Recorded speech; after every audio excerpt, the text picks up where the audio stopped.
Director ಜೊತೆ ಓಡಿ ಹೋಗಿ ಮದುವೆಯಾದ ಸೌತ್ನ ಖ್ಯಾತ ನಟಿ. ಅಪ್ಪ ಅಮ್ಮ ಎಷ್ಟೋ ವರ್ಷ ಕ್ಷಮಿಸಲೇ ಇಲ್ವಂತೆ. ನಾನು ತಾಯಿಯಾದಾಗ ತನ್ನ ಹೆತ್ತವರ ನೋವು ತಿಳಿಯಿತು. ನೋವಿನ ಆಳದ ಅರ್ಥ ನನಗೆ ಅರಿವಾಯ್ತು ಅಂದಿದ್ದಾರೆ ದಕ್ಷಿಣದ ನಟಿ.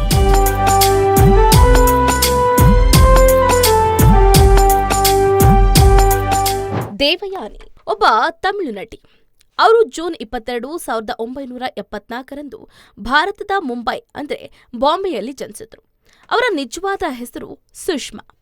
ತಮಿಳಿನ ಜೊತೆಗೆ ಅವರು ಬಂಗಾಳಿ, ಮಲಯಾಳಂ, ಹಿಂದಿ ಮತ್ತು ತಮಿಳು, ತೆಲುಗು ಭಾಷೆಗಳ ಚಲನಚಿತ್ರಗಳನ್ನ ಮಾಡಿದ್ದಾರೆ. ಅವರು ತಮ್ಮ ವೃತ್ತಿ ಜೀವನವನ್ನ ಕೋಯಲ್ ಅನ್ನುವ ಹಿಂದಿ ಚಿತ್ರದೊಂದಿಗೆ ಪ್ರಾರಂಭ ಮಾಡಿದ್ರು.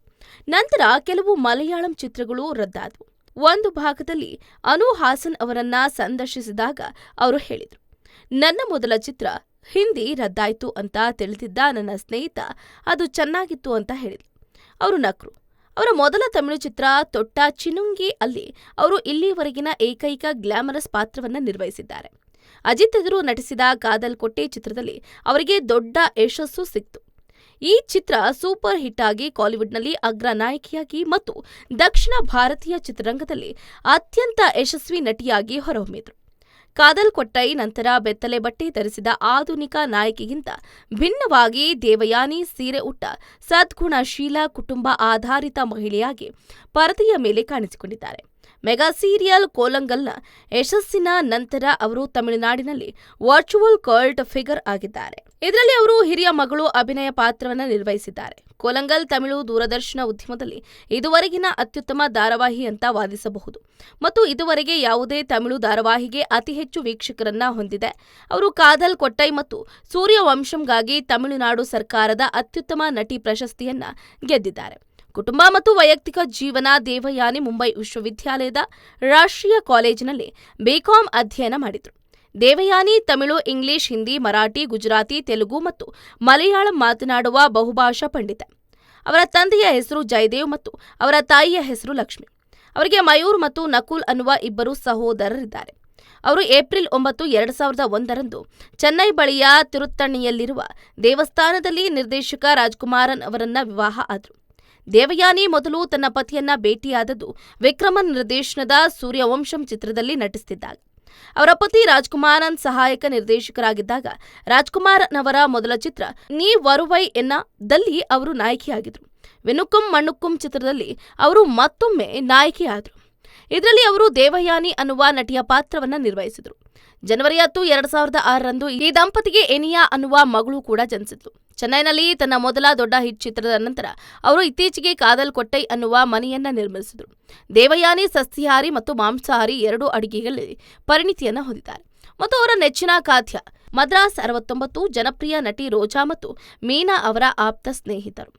2001ರಲ್ಲಿ ಮೈಸೂರಿನ ಸಮೀಪದ ಕುಗ್ರಾಮವೊಂದರಲ್ಲಿ ನಡೆದ ಪ್ರೇಮೋತ್ಸವ ಅನ್ನುವ ಕನ್ನಡ ಚಿತ್ರದ ಚಿತ್ರೀಕರಣ ಸಮಯದಲ್ಲಿ ಗೊತ್ತುಪಡಿಸಿದ ಮೇಕಪ್ ಕಲಾವಿದೆ ಬರುವುದಕ್ಕೆ ವಿಫಲರಾದಾಗ ರೋಜಾ ದೇವಯಾನಿಯಾಗಿ ಕೇಶವಿನ್ಯಾಸವನ್ನ ಮಾಡಿ ವಿಷ್ಣುವರ್ಧನ್ ಜೊತೆಗಿನ ಹಾಡಿನ ವಿಡಿಯೋ ಚಿತ್ರೀಕರಣಕ್ಕಾಗಿ ಮೇಕಪ್ ಮಾಡೋದಕ್ಕೆ ಸಹಾಯವನ್ನ ಮಾಡಿದ್ದಾಳೆ ಅಂತ ತಿಳಿದುಬಂದಿದೆ.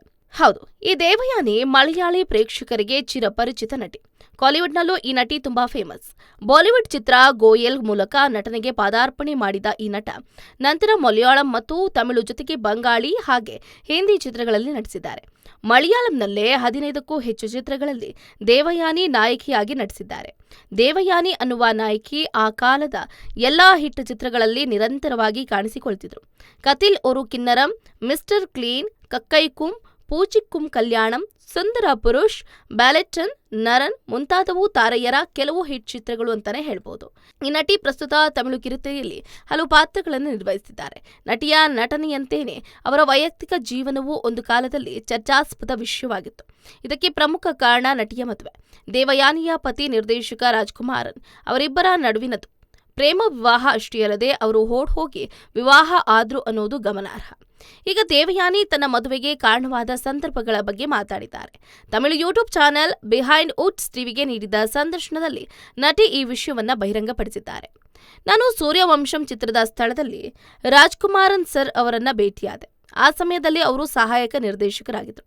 ನಂತರ ಅವರು ನೀ ವರುವೈ ಎನ ಚಿತ್ರವನ್ನ ನಿರ್ದೇಶಿಸುವ ಮೂಲಕ ನಿರ್ದೇಶನ ಜಗತ್ತಿಗೆ ಪ್ರವೇಶಿಸಿದರು. ನೀ ಬರುವೆಯಾ ಎನ್ನ ಹೃದಯದಲ್ಲಿ ಚಿತ್ರದಲ್ಲಿ ದೇವಯಾನಿ ಪ್ರಮುಖ ಪಾತ್ರದಲ್ಲಿ ನಟಿಸಿದರು. ಆ ಚಿತ್ರದ ಚಿತ್ರೀಕರಣದ ಸಮಯದಲ್ಲಿ ನಾನು ಅವರನ್ನ ಪ್ರೀತಿಸೋದಕ್ಕೆ ಪ್ರಾರಂಭ ಮಾಡಿದೆ ಅಂತ ನಟಿ ಹೇಳ್ತಾರೆ. ಯಾಕಂದ್ರೆ ಆ ಚಿತ್ರದಲ್ಲಿ ಪ್ರೀತಿಯನ್ನ ತುಂಬಾ ಸುಂದರವಾಗಿ ಚಿತ್ರೀಕರಿಸಲಾಗಿದೆ. ಪ್ರೀತಿಯ ಬಗ್ಗೆ ಇಷ್ಟು ಸುಂದರವಾಗಿ ಮಾತನಾಡುವ ವ್ಯಕ್ತಿಯೊಳಗೆ ಎಷ್ಟು ಪ್ರೀತಿ ಇರಬೇಕು ಅಂತ ತಾನು ಯೋಚಿಸಿದೆ ಅಂತ ತಾರೆ ಹೇಳ್ತಾರೆ. ಅವರಿಬ್ಬರಿಗೂ ಒಬ್ಬರನ್ನೊಬ್ಬರು ಇಷ್ಟ ಆಗಿದ್ರಂತ ತಿಳಿದಿತ್ತು. ಆದ್ರೆ ಯಾರೂ ಏನೂ ಹೇಳಿಲ್ಲ. ಕೊನೆಗೂ ಅವನು ಅವಳನ್ನ ಇಷ್ಟಪಟ್ಟಿದ್ದಾಗಿ ಹೇಳಿದನಂತ ದೇವಯಾನಿ ಹೇಳಿದ್ದಾರೆ. ಮೊದಲಿಗೆ ನಾನಿಲ್ಲ ಅಂತ ಹೇಳಿದೆ. ಆದ್ರೆ ನಂತರ ನನಗೆ ತಿಳಿಯದೆ ನನ್ನ ನಿರ್ಧಾರ ಬದಲಾಯಿತು.